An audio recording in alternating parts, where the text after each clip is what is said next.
Ken என் Sun மாதிரின்னு சொல்லுவேன். அப்புறம் தான் லவ்வர் பந்து படம் வந்தது.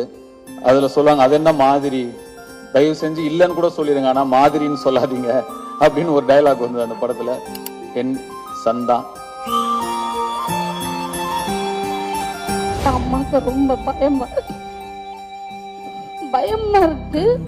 இந்த படம் நல்லா வரும் நான் நம்புறேன். நீங்களே தெரிஞ்சோ தெரியாமையோ நீங்க எனக்கு டைரக்ஷன் சொல்லி கொடுத்தீங்க சார்னு. தெரிஞ்சுதான்ப்பா சொல்லி கொடுத்தேன்.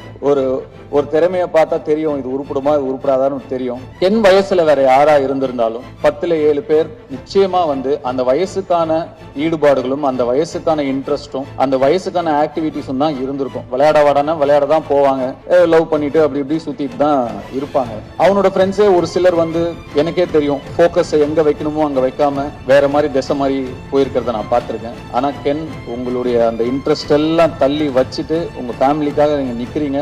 வாழ்த்துக்கள்.